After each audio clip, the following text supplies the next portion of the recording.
Eh bien finalement, pour les mêmes raisons que les deux premières fois, pour que la Sainte Messe retrouve tous ses droits.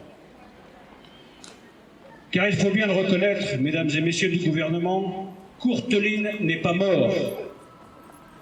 Et il a bien dû s'amuser de là où il est, en absurdistan, en vous écoutant fixer puis confirmer une jauge insignifiante, au-delà de laquelle on ne pouvait plus assister à la messe. Fort heureusement, le Conseil d'État a invalidé ce décret et vous donne 3 jours pour faire de nouvelles propositions. En faisant cela, il vous ridiculise.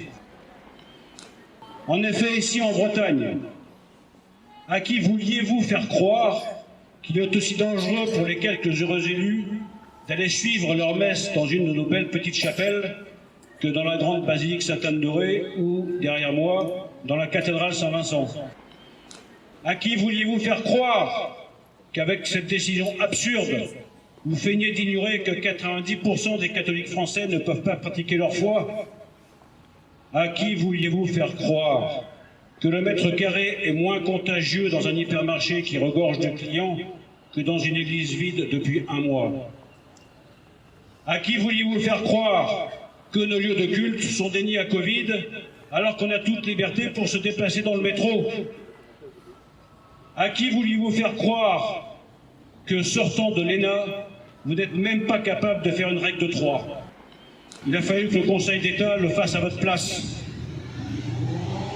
À qui vouliez-vous faire croire que vous privilégiez la sécurité des catholiques dans les églises alors qu'ils risquent de plus en plus d'y être décapités? À qui vouliez-vous faire croire que vous vous battez pour sauver des vies alors que 200 000 enfants à naître sont chaque année tués en France dans le sein de leur mère? Et je ne parle pas de nos anciens, honteusement séquestrés dans les EHPAD, morts non pas tant de détresse respiratoire, mais bien de détresse humaine, tout simplement. Mesdames et messieurs du gouvernement, continuez à prendre les catholiques pour des débiles mentaux. Continuez à nous infantiliser par des décisions aussi risibles que grotesques.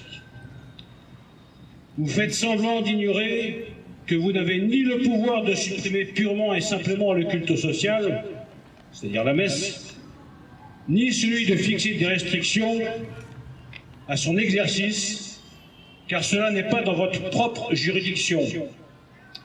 Vous ne pouvez qu'inviter l'autorité ecclésiastique à le faire, et vous le savez parfaitement.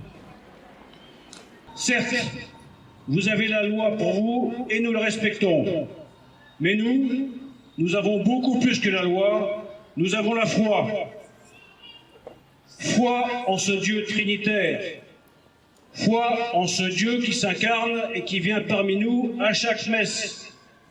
Foi en l'amour de Dieu fait homme. Foi en ce Dieu qui nourrit notre âme à chaque communion. Et c'est bien parce que les catholiques se sont mobilisés que le gouvernement a reconnu le droit à se rendre dans un lieu de culte pour y pratiquer sa foi.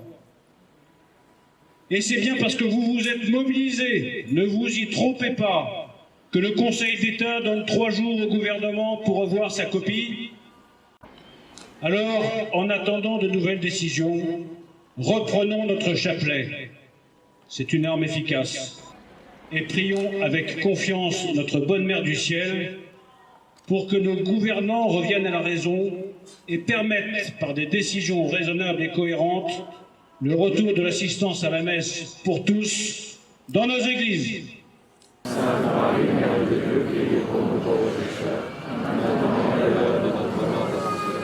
Je vous salue Marie, pleine de grâce, le Seigneur est avec vous.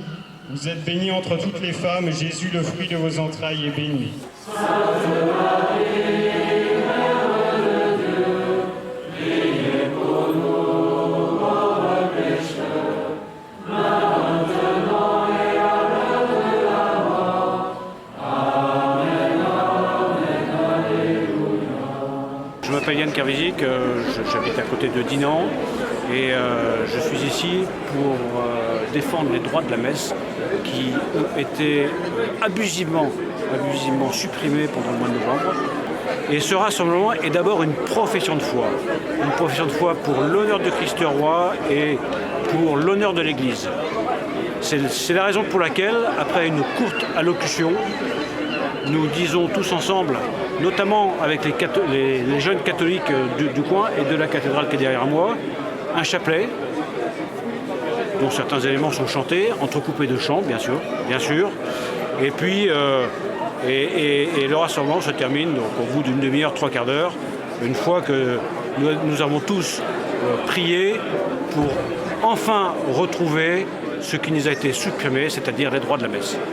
Aujourd'hui, c'était donc le 3e acte, et nous avions la chance, pendant cette méditation, d'avoir parmi nous la présence de deux prêtres, de 2 abbés, qui ont bien voulu nous faire l'honneur et l'amitié de participer à ce rassemblement. Et bien évidemment, nous avons demandé à un de ces abbés de bénir l'Assemblée, car cette bénédiction du bon Dieu est essentielle pour que nous puissions continuer avec efficacité le combat que nous menons, le combat pour l'action catholique, le combat pour la messe, le combat pour le Christ roi et le combat pour la Sainte Église.